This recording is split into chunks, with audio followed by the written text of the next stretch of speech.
Done is better than perfect. That's literally the biggest thing in motherhood. You got the laundry done, but it wasn't folded perfectly. That's okay. They can still wear it. Showing up for your kids, you showed up. Did you go through a tsunami to get there? Probably, but you made it. Your marriage, show up for your marriage. It's not 50-50, it's 110 and 110 every single time. Kill Complacency, a podcast that inspires growth and intentionality and helps you overcome your greatest obstacles. When I was growing up, my parents never encouraged me, and I never knew how to encourage others. And that is something that I had to learn, and it was such a foreign thing for me. Like telling someone they did a good job, that's what you're supposed to do, But like learning how to do that was a challenge in the beginning. Do you listen or read a lot of books? I listen to a lot of books, yeah. Okay, so we talked before about Surrounded by Idiots. Yeah. Another one, and I'll text you this later, is How We Love. Okay. I think you'd get a lot out of that. Okay. It's one of my top books from this year. Okay. I think that I don't want to put you in a box, but that book is written. It's honestly a marriage book. Okay. But what it does when you read it is it makes you think about your childhood, your marriage, and your parenting. Wow. Okay. Because they kind of all go together. Mm-hmm. Because you were raised, like you just said. Yeah. And I was kind of raised similar. And I don't know your story that great. Yeah. But for me, what happens now is I become an avoider, and I build these walls, and I don't want to share my emotions. Mm-hmm. Everything's fine. Yeah. Like I've said it to my wife for years. It's fine. It's fine. It's fine. But I'm not good with emotions then. Well, what happens then as I parent is I parent the same way. Yeah. And I tell my kids, you're fine. Yeah. Suck it up, buttercup. Yeah. Yeah. Yeah. And the key in that book is you're supposed to answer the question of, when were you comforted as a kid? Okay. Wow. And some people, like I have a hard time identifying when my parents put their arm around me and comforted me rather than like, suck it up, buttercup. Yeah. Because that's how we were raised. Right. And I have grit. Yeah. And I'm going to do a lot more than most people because of it. Right. I know how to put my head down. Mm-hmm. But it carries over to marriage in the sense that I don't relate well. I don't share my emotions. Yeah. And I'm always building these walls. And it also carries over in how I parent. So anyway, it's a really thought-provoking book. Okay. I'll send it to you later. Yeah, please. Because I'm on to my next book now, and I need. And it's one you need to read with Stephen because he'll be like, well, when Ginger read it, when she read it, she was like, "This is how you feel." Yeah. Like you'd rather me not be involved, and you just want to deal with stuff on your own. Yeah. I'm like, well, I need you, but yeah, but not right now. Yeah. So it's so funny because I've been learning how to be a little bit more, not emotional, but like giving in my emotions. And we do Paired. Have you ever heard of that? Mm-hmm. It's an app. And it talks about all facets of your marriage. And every day you have a different question that it spits out, And you can't even see their answer until you answer. Oh. And then you answer different questions, like take quizzes and stuff, and you see how each other This is an did. app? Mm-hmm. You see how each other did, and then it tells you, like, here's your weakness, here's your growth area, blah, blah, and we do that, and it provokes questions because you're like, wait, do you really feel that way? Or how did you, and it's like, I would have never known that. I would just thought, oh, okay, well, he thinks like me. Yeah. And it's like, no, he doesn't, and the things that I think that he would, be romantic about, he's like, no, I don't want to do that, or whatever the question is. And I'm like, oh, okay. So it helps me understand him in a different way. which I love too, because then I'm learning him. Sure. But at the same time, he's learning me, because I know that I'm a tough cookie to crack. And so he's like, oh, you have a heart, you know? Mm-hmm. So, yeah. So I like that one too. That's good. Yeah. Yeah, in that book, How We Love, they have soul words. Oh, okay. And their emotions. Okay. Because what they make the point of, like what I was taught as a kid was you stuff your emotions. Yeah. But you're allowed to be angry. Oh. You know, that's when people don't tell you, suck it up. Yeah. And so what happens is you push all your emotions down, but then it comes out in anger. Mm-hmm. But if you can, and so we have it on our fridge now, the printout, soul words. Yeah. And Ginger has done it to me a few times where she's like, no, it's not fine. Yeah. How are you feeling? What word here? Yeah. Point to it. That's so good to identify what you're feeling. And then you can do it with your kids too. Yeah. Because kids, like I have one of my sons, if he's upset, he runs to his room. Yeah. And it's like, no, you need to come back. Yeah. Point to the word. Yeah. Are you frustrated? Are you upset? Yeah. Are you angry? I mean, what word are you feeling right now? Yeah. I do that with my kids, but I don't have them point to a word. Mm-hmm. Like the youngest one the other day, she was like crying and going on and said, well, what hurt your feelings? You know, like, why are you upset? And I said, are you sad? Yeah. Are you angry? Yeah. Okay. Well, why are you sad? I'm not angry. I'm just sad, you know? And so then it was like she could put the two and two together. Yeah. And she told me why she was sad. Now, it was just because she couldn't have ice cream that night, you know? But that was an emotion and we walked through it. Mm-hmm. You know, I was never walked through my emotions. Yeah. You know, and so it's you were never comforted. No. You know, it's a foreign place to be. Yeah. So, yeah. Well, that's good. The thing about it then is it helps you, well, it makes you think, I don't want my kids to have these handicaps. Mm-hmm. Yeah, and I'm so big on emotional intelligence right now because I want my kids to be emotionally intelligent. Mm-hmm. And what that looks like is being able to verbalize and say how you feel. And if you're not comfortable, being able to say, I'm not comfortable, or I'm upset with you, you hurt my feelings, or, you know, if you can't say it, write it down. You know, my daughter just brought me a letter yesterday about how she was upset with me, you know, so good for her. Yeah, you know, and I love that because then we're still getting those emotions out. It just looks different, you know, and I want them to be sound with their emotions, not reactive. Sure. You know, so yeah, I think that's pretty much my big thing right now. That's good. Yeah. Real estate's, well, you mostly have had it be hard. Yeah. How are you traversing that? How are you getting through it? A lot of prayer. Literally. This week was hard. And what happened this week? So Did you bust or? No. I had followed up with this guy and I went and did a listing appointment a month ago. Mm-hmm. And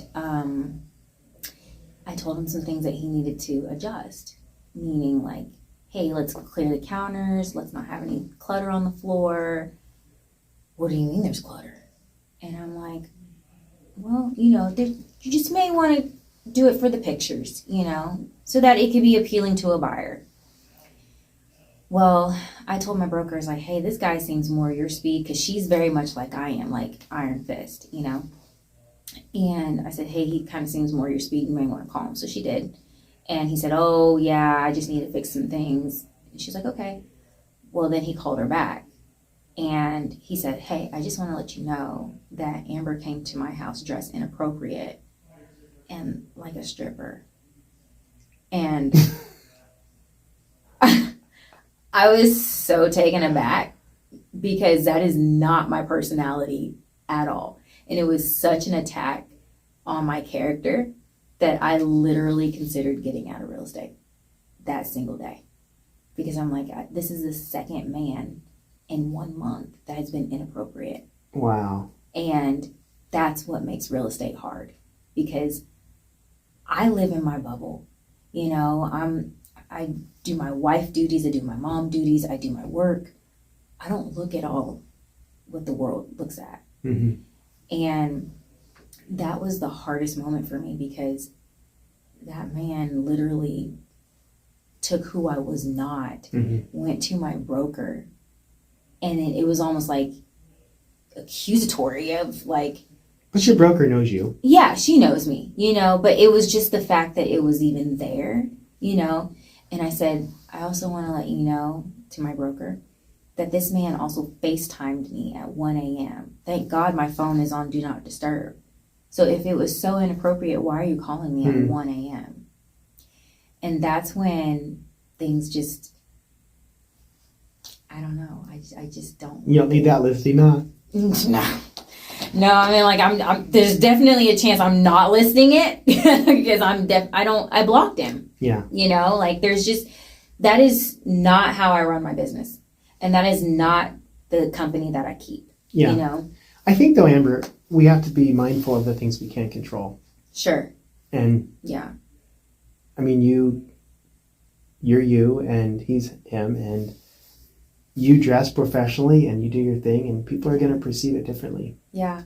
So it was just hard, you know, to get past that, because I take pride in being professional, mm-hmm. you know, and yeah. But his mind was obviously in the gutter. No, somewhere in the gutter. You know, and that's one thing that I told my broker too. In everything that I do, I want to glorify God. Mm. And that's how I carry myself, you know. And even though I make jokes on social media, you know, about some Bible verses, you know, in Song of Solomon's or whatever, Solomon, I want there to be glory to God in literally mm-hmm. every single thing that I do. Yeah. So, yeah. Sorry, did that answer the question? No, I was kidding. So, I mean, I just wanted to, I want to be real, you know. Not every day in real estate is you closing deals and going to listing appointments. But that's what we want to post about. 100%, you know. Success. Yeah, you know. But that's not what it is. People don't see the behind the scenes of... Well, the success is getting up once you've been knocked down. Right. And social media is the highlight reel, right? Mm-hmm. You know, so... Yeah, this is you getting up after being knocked down twice in a month, you know? So, yeah. Yeah, that's good. Where do you foresee the market going? You have any crystal ball predictions? No. I don't know. I honestly don't know. Like, with everything that's going on with interest rates, and they're coming down, but then, like, now, like, community action is out of funds, you know, so people who qualified for that, there's nothing left.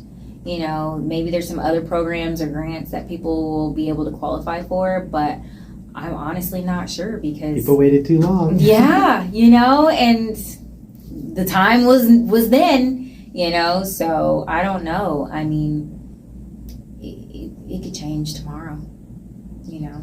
Buyer's market, seller's market, yeah. No one's market, you know, so yeah. Just have to watch. I feel like there's inventory is really stacking. Yeah. And it's becoming more of a buyer's market. Yeah, I agree. And there's a lot of people that have listings right now. You know, everybody's selling right now. But then do you have buyers, you know? Yeah. Well, buyers are on the fence, or there's challenges, yeah. Financial challenges, yeah. So it's, where do we sit? If we have all these houses for sale, but who's going to buy them? You know? Yeah. It's the opposite of 2020. Yeah, it is for sure. Talk to me about, like, some daily habits you have. Okay. I get up in the morning and I work out for 15 minutes at home. I do it quietly so my kids don't interrupt me. And I check my calendar again in the morning to make sure that if anybody had texted me, I take it off the calendar. And I mean, we start school. Do you have a set time on that? It's usually 9. Okay. But sometimes my kids get up early, so you start early? Yeah, so we start early. They always start with their journal first and their devotional, and then if they finish that and have already had breakfast, then we'll just start school. But I don't do it all at once where we just sit down for 3 hours and do it. Like, we'll start Oklahoma history, and then I'll have to run out the door, and then when I come back, we'll finish something else. So that's usually like our Monday through Friday habits. Gotcha. But yeah, I mean, by 9 o'clock, I'm ready for bed. That's a habit I will always work to have 8 hours of sleep. Really? Yes, that is a non-negotiable for me. So you get up at what time? In between like 7:30 and 8. Yeah, so in between there, because usually by 8 o'clock I'm wide awake. Yeah. And then I'll work out from like 8. I'll brush my teeth, so like 8:15, 8:30, or 8:30 to 8:45.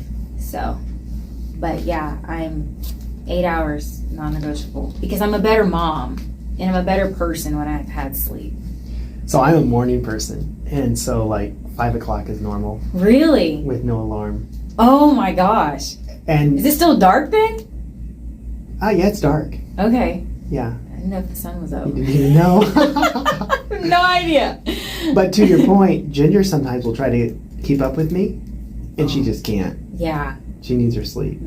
And I'm just very, I've always been, when I was a kid, I'd always be up at 6:30. Yeah. So. That's my son. Like, he gets up, but he kind of moseys into his day, which is what I do too.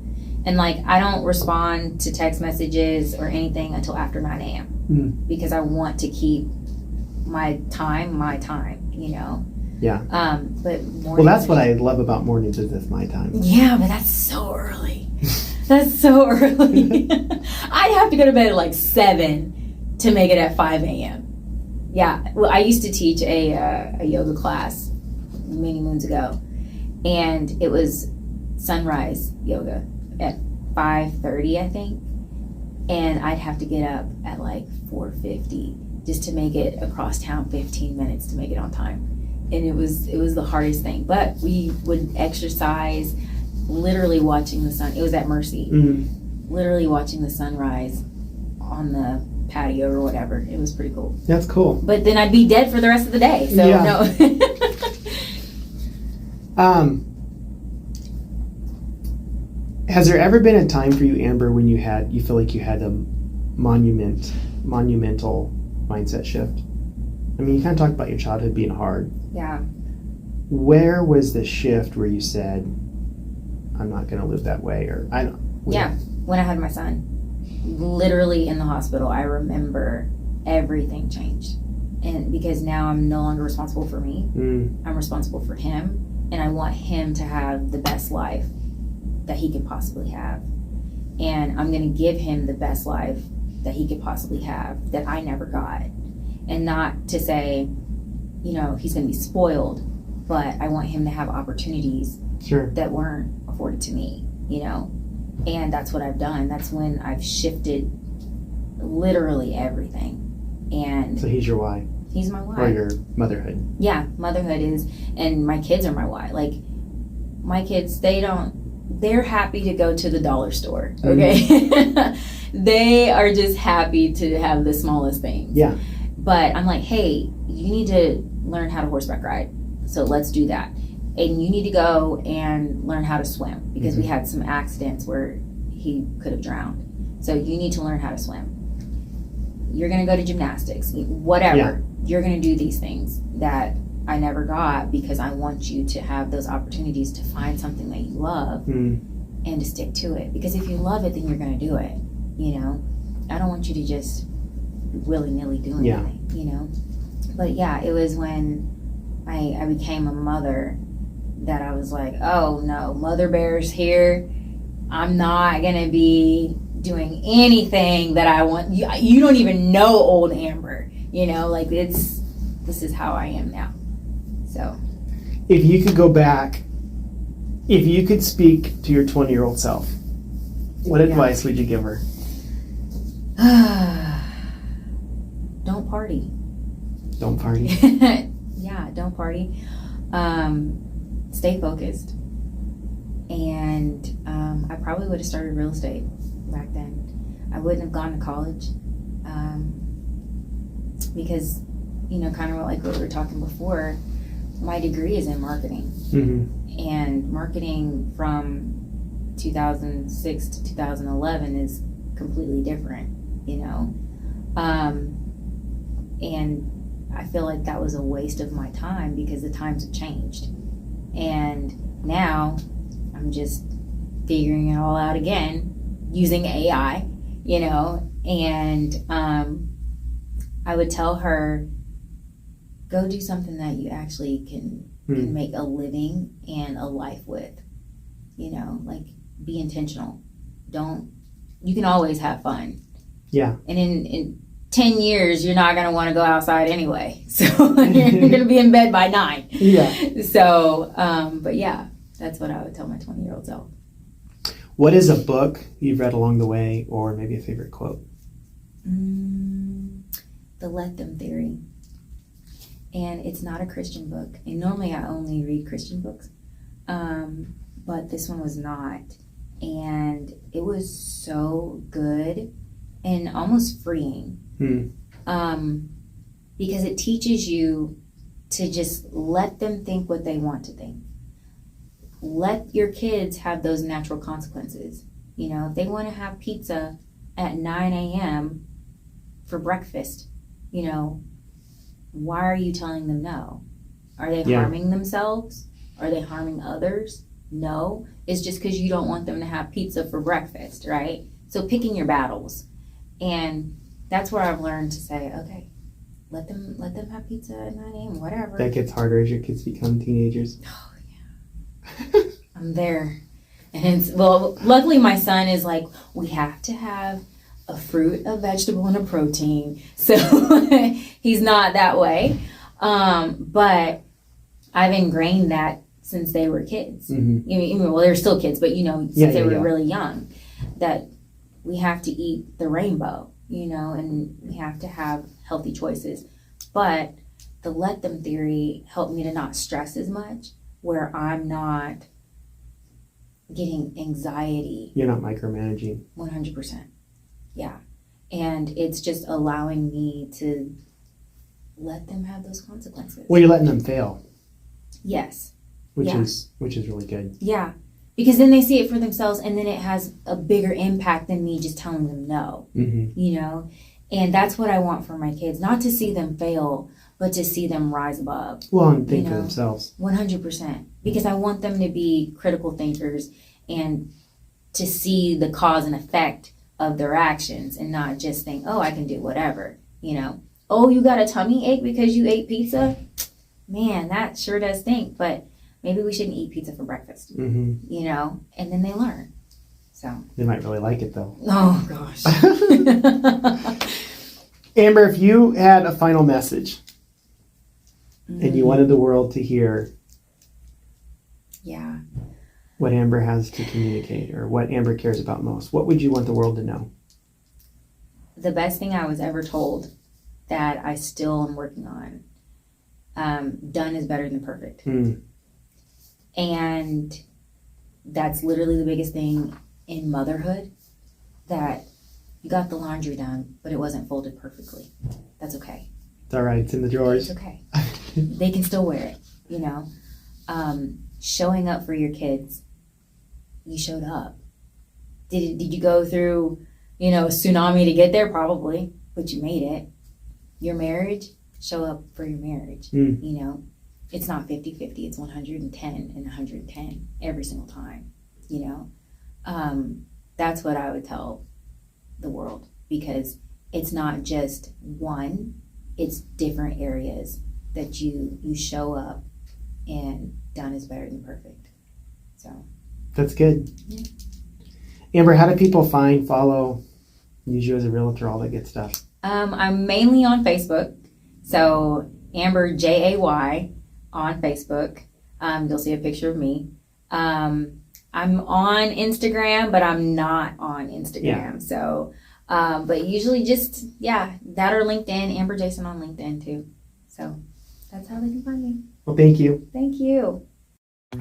Just wanted to thank you guys for listening to the end. In closing, I just wanted to add that if this message resonates with you, if it aligns with your values, and something in it today triggered something, then you can also look me up on Facebook, LinkedIn, Instagram, YouTube. We are really trying to help people live more intentional lives, to kill the complacency with which they have subscribed to. I know there's many ways in which I get sucked in all the time. So if this is beneficial, follow me there.